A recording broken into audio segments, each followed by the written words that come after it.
Assalamualaikum warahmatullahi wabarakatuh. Selamat pagi anak-anak. Hari ini kalian memasuki masa pengenalan lingkungan sekolah atau MPLS hari ketiga di SMK PGRI 3 Kota Blitar. Bagaimana kabarnya hari ini? Sehat kan? Semoga kita selalu diberikan kesehatan, kelancaran, dan kemudahan dalam melaksanakan kegiatan MPLS ini sampai nanti selesai. Sebelumnya saya akan memperkenalkan diri. Ada pepatah mengatakan, tak kenal maka tak sayang. Nama saya Bayu Anom Saputra. Saya tinggalnya di Jalan Pamungkur nomor 132, Kelurahan Blitar, Kecamatan Sukorejo, Kota Blitar. Pendidikan saya yaitu S1 Teknik Informatika dan saya lulus tahun 2017. Di sini saya sebagai Kakomli Teknik Komputer dan Jaringan atau TKJ. Mata pelajaran yang saya ambil yaitu Produktif Teknik Komputer dan Jaringan atau TKJ. Langsung saja di sini nanti saya akan menyampaikan 4 materi. Yang pertama yaitu kenakalan remaja, yang kedua bahaya merokok, ketiga pengaruh game online, dan yang keempat cybercrime. Saya harap kalian selalu menyimak materi dari saya ini. Kita mulai yang pertama, yaitu kenakalan remaja. Apa sih kenakalan remaja itu? Nah, kenakalan remaja adalah semua perilaku yang menyimpang dari norma-norma hukum pidana yang dilakukan oleh remaja. Perilaku tersebut akan merugikan dirinya sendiri dan orang-orang di sekitarnya. Para ahli pendidikan sependapat bahwa remaja adalah mereka yang berusia 13-18 tahun. Pada usia tersebut, seseorang sudah melampaui masa kanak-kanak, namun masih belum cukup matang untuk dapat dikatakan dewasa. Ia berada pada masa transisi. Apa faktor penyebab terjadinya kenakalan remaja? Yang pertama yaitu ada faktor internal, faktor eksternal, dan faktor lainnya. Pada faktor internal, yang pertama yaitu krisis identitas. Perubahan biologis dan sosiologis pada diri remaja memungkinkan terjadinya dua bentuk integrasi. Yang pertama, terbentuknya perasaan akan konsistensi dalam kehidupannya. Dan yang kedua, tercapainya identitas peran. Kenakalan remaja terjadi karena remaja gagal mencapai masalah identitas kedua ini. Yang kedua yaitu kontrol diri yang lemah. Remaja yang tidak bisa mempelajari dan membedakan tingkah laku yang dapat diterima dengan yang tidak dapat diterima akan terseret pada perilaku nakal. Begitupun bagi mereka yang telah mengetahui perbedaan dua tingkah laku tersebut, namun tidak bisa mengembangkan kontrol diri untuk bertingkah laku sesuai dengan pengetahuannya. Kemudian ada faktor eksternal. Yang pertama dari pengaruh keluarga, kedua pengaruh kawan sepermainan yang kurang baik, dan yang ketiga komunitas atau lingkungan tempat tinggal yang kurang baik. Faktor lainnya bisa juga reaksi frustasi diri, gangguan berpikir dan intelijensia pada diri remaja, dampak negatif dari perkembangan teknologi modern, dasar-dasar agama yang kurang, tidak adanya media penyalur bakat atau hobi, masalah yang dipendam, menyalahgunakan obat, melihat film dewasa yang memicu tindakan asusila, kebebasan merokok, menyalahgunakan narkoba, dan bosan terhadap kegiatan tertentu. Berikut contoh gambar kenakalan remaja. Nah, di situ bisa kalian lihat kan. Yang pertama itu ada tawuran. Yang kedua ada merokok. Ketiga ada kalian biasanya membolos ya ini. Yang keempat yaitu coret-coret baju seragam ketika kalian lulus. Nah, daripada kalian coret-coret kan biasanya kalian bisa menyumbangkan ke adik kelas kalian. Contoh kenakalan remaja pada lingkungan sekolah. Yang pertama tidak masuk sekolah tanpa keterangan. Yang kedua meninggalkan sekolah pada saat jam pelajaran. Dan yang ketiga membawa senjata tajam ketika sekolah. Kenakalan remaja di luar sekolah atau biasanya di masyarakat. Yang pertama ikut balapan liar antar geng, kemudian ikut tawuran antar geng, minum minuman keras, dan mengkonsumsi obat-obatan terlarang seperti narkoba dan lain sebagainya. Kenakalan remaja di lingkungan keluarga, contohnya tidak mendengarkan nasihat orang tua, tidak mentaati perintah orang tua, dan melanggar norma yang telah disepakati bersama keluarga. Maka dari itu, stop kenakalan remaja. Kita lanjut ke materi yang kedua, yaitu bahaya tentang merokok. Nah, bisa kalian lihat, di sini dalam satu batang rokok itu ada berbagai macam zat kimia yang berbahaya.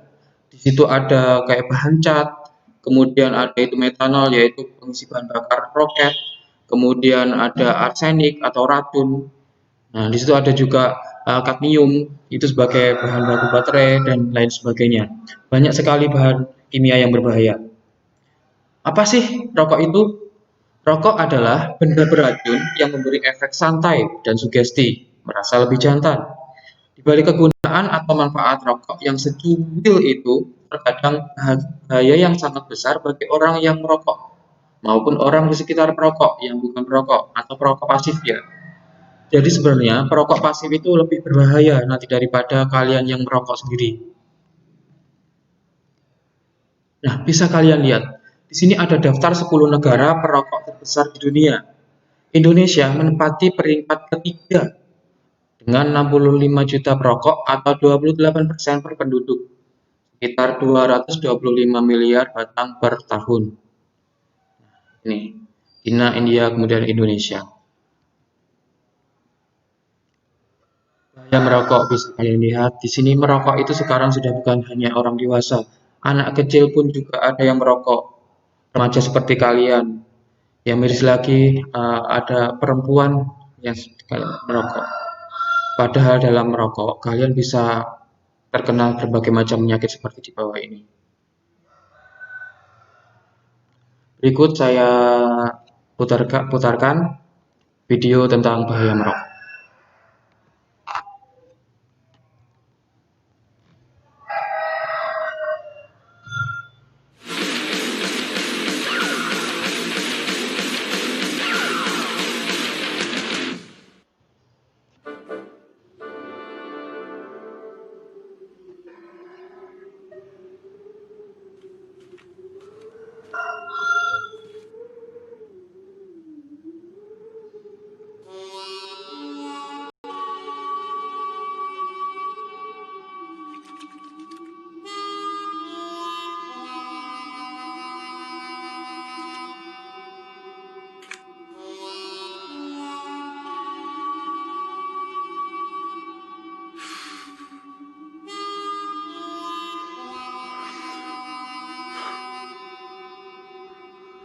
Hei, tahukah kamu, dalam satu batang rokok terkandung lebih dari 3.400 zat kimia berbahaya.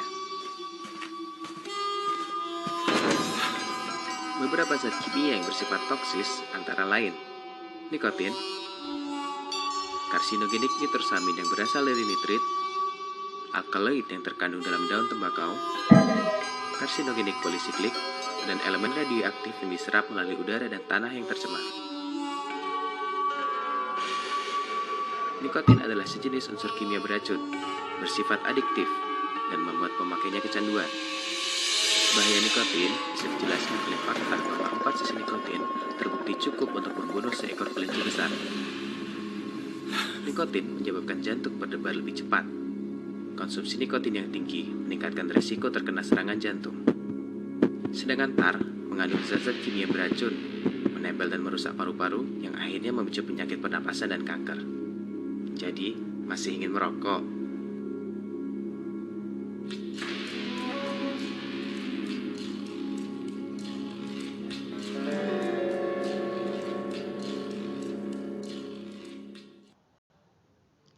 Nah, dengan contoh seperti ini, saya harap kalian yang sekarang merokok bisa mengurangi merokok. Dan bagi yang belum merokok, jangan sampai kalian mencoba merokok. Kita lanjut ke materi ketiga, yaitu pengaruh game online. Apa sih game online itu? Mungkin kalian semua sudah tahu ya, atau sebagian besar pasti sudah tahu. Game online atau online games adalah permainan video yang dimainkan dengan beberapa bentuk jaringan komputer, internet, atau LAN, menggunakan komputer pribadi atau konsol video game. Jaringan ini biasanya internet atau teknologi setara. Tetapi, game selalu digunakan apapun teknologi yang saat ini. Modem sebelum internet dan keras kabel terminal sebelum modem. Faktor penyebab kecanduan game online. Terdapat faktor internal dan faktor eksternal yang menyebabkan adiksi remaja terhadap game online. Faktor-faktor internal yang dapat menyebabkan terjadinya adiksi terhadap game online sebagai berikut. Yang pertama yaitu keinginan yang kuat dari diri remaja untuk memperoleh nilai yang tinggi dalam game online.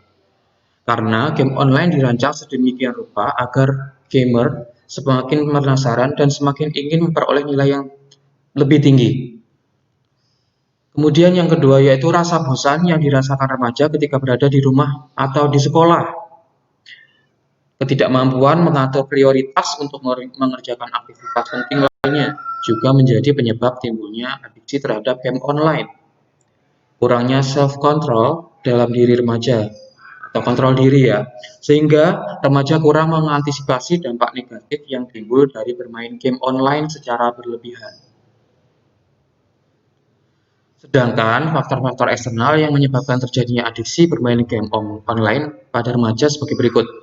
Yaitu lingkungan yang kurang terkontrol, karena melihat teman-temannya yang lain banyak yang bermain game online, akhirnya kalian ikut-ikutan, ya kan? Terus kemudian kurang memiliki hubungan sosial yang baik, sehingga remaja memilih alternatif bermain game sebagai aktivitas yang menyenangkan. Harapan orang tua yang melambung terhadap anaknya untuk mengikuti berbagai kegiatan, seperti kursus-kursus atau les-les, sehingga kebutuhan primer anak seperti kebersamaan bermain dengan keluarga menjadi terlupakan. Dan akhirnya kalian menjadikan game online sebagai pelampiasan kalian. Nah, ini gejala kecanduan game online. Yang pertama, lebih banyak menghabiskan waktu bermain game pada jam-jam di luar sekolah, tertidur di sekolah, sering melalaikan tugas, nilai di sekolah jeblok, berbohong soal berapa lama waktu yang sudah dihabiskan untuk nge-game, lebih memilih bermain game daripada bermain dengan teman, menjauhkan diri dari kelompok sosialnya, klub atau kegiatan ekskul, merasa cemas dan mudah marah jika tidak nge-game. Nah, biasanya kalian susah disuruh berhenti kalau sudah bermain game. Sebenarnya dengan bermain game online ada efeknya itu sementara gejala-gejala fisik yang bisa menimpa seseorang yang kecanduan game seperti ini.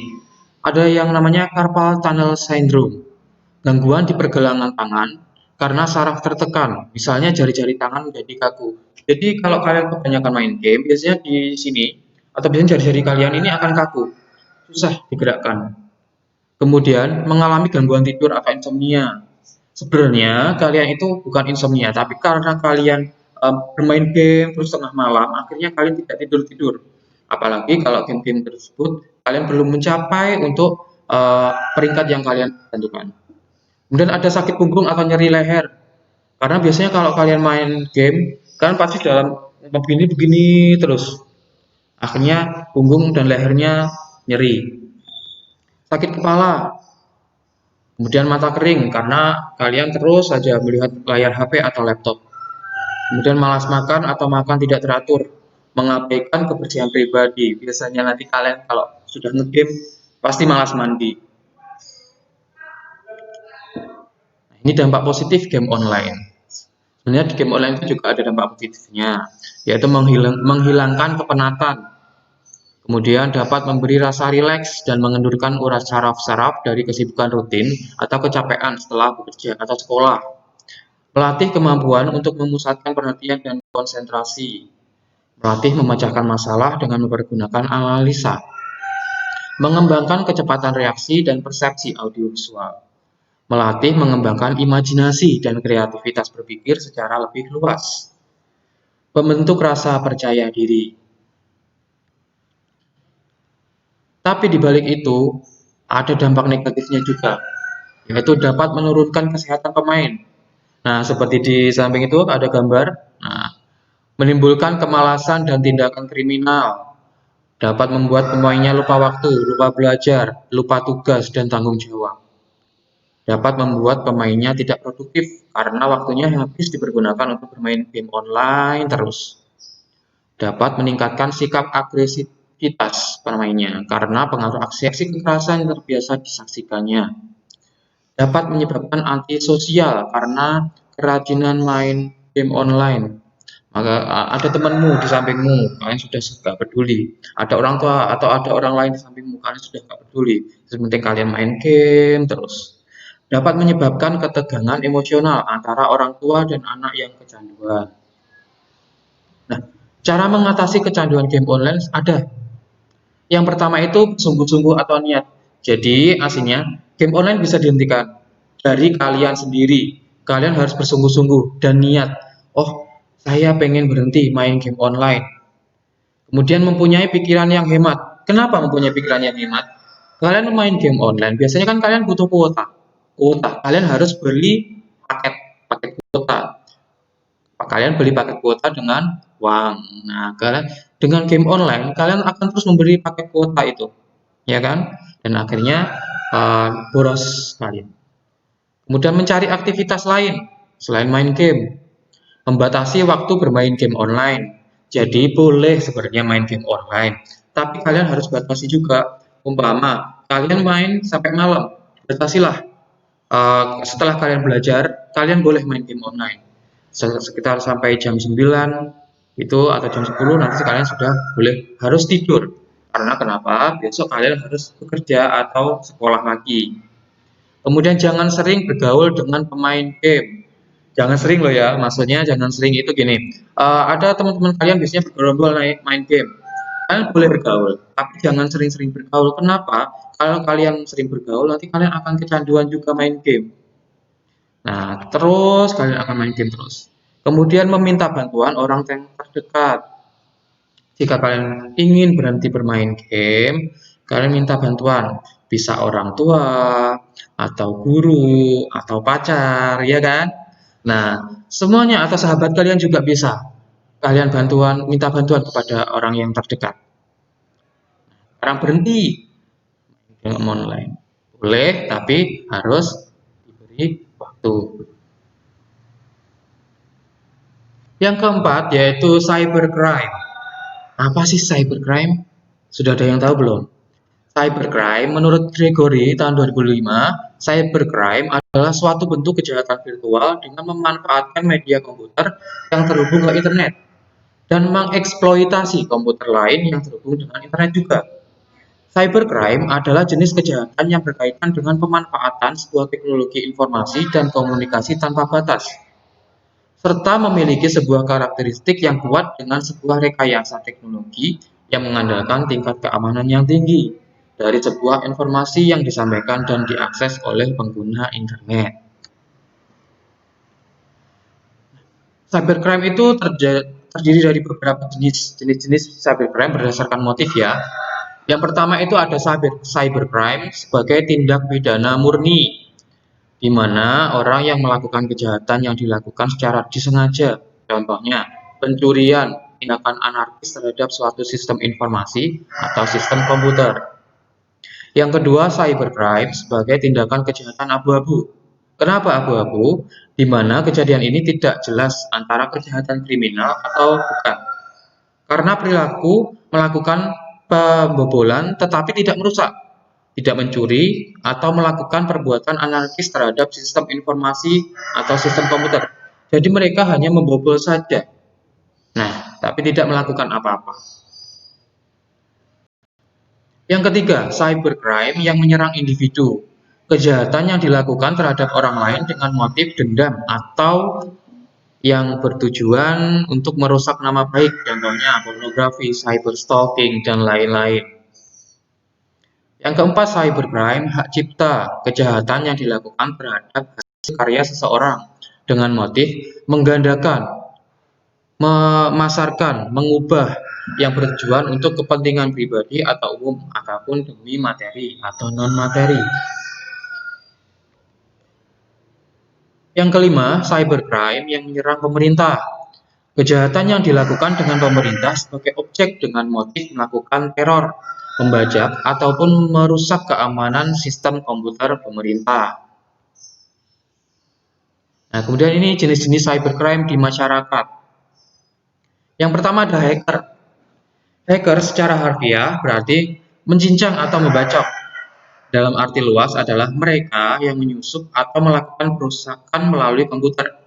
Hacker dapat juga didefinisikan sebagai orang-orang yang gemar mempelajari seluk-beluk sistem komputer dan bereksperimen dengannya. Cracker. Cracker adalah seseorang yang mampu dan dapat menembus suatu jaringan serta mencuri atau merusak jaringan tersebut. Ada cracker. Cracker adalah seseorang yang mampu menembus suatu jaringan dan memberitahukan kepada jaringan tersebut tentang pengamanan jaringannya yang dapat ditembus oleh orang lain. Ada cyberporn. Cyberporn atau yang sering disebut cyberpornografi merupakan suatu cybercrime di mana pelaku menyajikan gambar-gambar porno pada website melalui media internet. Selain itu, cyberporn juga dijadikan seks sebagai ajang bisnis, misalnya menjual belikan VCD porno, gambar-gambar porno, dan lain-lain. Kemudian ada hacking. Beda ya, hacker dengan hacking. Hacker berarti orang yang melakukan. Kalau hacking adalah kegiatan yang dilakukan oleh seseorang untuk mencari informasi melalui program yang ada dengan menggunakan komputer. Hacking merupakan bentuk yang banyak mendapat sorotan dan sering disebut first crime. Karena jika dilihat dari segi aspek teknis, hacking mempunyai kelebihan-kelebihan dibandingkan cybercrime yang lain. Kemudian ada cyberfriend. Cyberfriend adalah suatu penipuan yang dilakukan melalui internet, seperti penipuan online job, pinjaman online, dan lain-lain. Bukti digital, apa sih bukti digital yang bisa digunakan untuk nanti kalian, oh ini terlibat dengan cybercrime. Pada pasal 1 ayat 1 dan 4 Undang-Undang Nomor 11 Tahun 2008 menyatakan bahwa alat bukti digital meliputi tulisan, suara, gambar, peta, rancangan, foto, electronic data interchange atau EDI, surat elektronik atau electronic mail atau email, telegram, telex, telekopi atau sejenisnya, huruf, tanda, angka, kode akses, simbol, atau perforasi yang telah diolah yang memiliki arti atau dapat dipahami oleh orang yang mampu memahaminya, bentuk analog, digital, elektromagnetik, optikal, atau sejenisnya yang dapat dilihat, ditampilkan, dan atau didengar melalui komputer atau sistem elektronik termasuk, tetapi tidak bermata. Jadi semuanya itu bisa dijadikan bukti, ya. Jadi kalian harus hati-hati, jangan sampai terlibat cybercrime. Di sini ada modus operandi cybercrime. Yang pertama, unauthorized access to computer system and service. Kejahatan yang dilakukan dengan memasuki atau menyusup ke dalam suatu sistem jaringan komputer secara tidak sah atau tanpa izin atau tanpa sepengetahuan dari pemilik sistem jaringan komputer yang dimasukinya. Kemudian ada illegal contents. Kejahatan dengan memasukkan data atau informasi ke internet tentang sesuatu hal yang tidak benar, tidak etis, dan dapat dianggap melanggar hukum atau mengganggu ketertiban umum.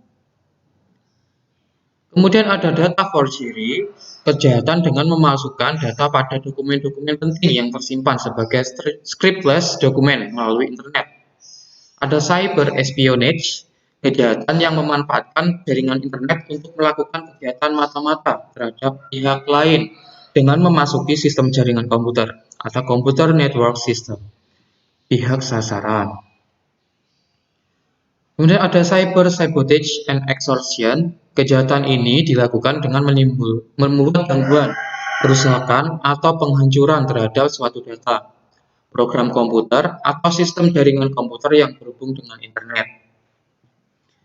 Kemudian ada offense against intellectual property. Kejahatan ini ditujukan terhadap atas kekayaan intelektual yang dimiliki pihak lain di internet, Sebagai contohnya, peniruan tampilan pada web page suatu situs milik orang lain secara ilegal, penyiaran suatu informasi di internet yang ternyata merupakan rahasia dagang orang lain. Kemudian ada infringement of privacy. Kejahatan ini biasanya ditujukan terhadap keterangan pribadi seseorang yang tersimpan pada formulir data pribadi yang tersimpan secara computerized, yang apabila diketahui oleh orang lain maka dapat merugikan korban secara material maupun imaterial, seperti nomor kartu kredit, nomor PIN ATM, cacat atau penyakit tersembunyi, dan sebagainya. Ada sebenarnya pencegahan dari cybercrime itu. Yang pertama yaitu educate user, memberikan pengetahuan baru terhadap cybercrime dan dunia internet. Kemudian ada use hackers perspective, menggunakan pemikiran dari sisi hacker untuk melindungi sistem Anda. Kemudian ada patch system, menutup lubang-lubang kelemahan pada sistem. Ada policy, menentukan kebijakan-kebijakan dan aturan-aturan yang melindungi sistem Anda dari orang-orang yang tidak berwenang.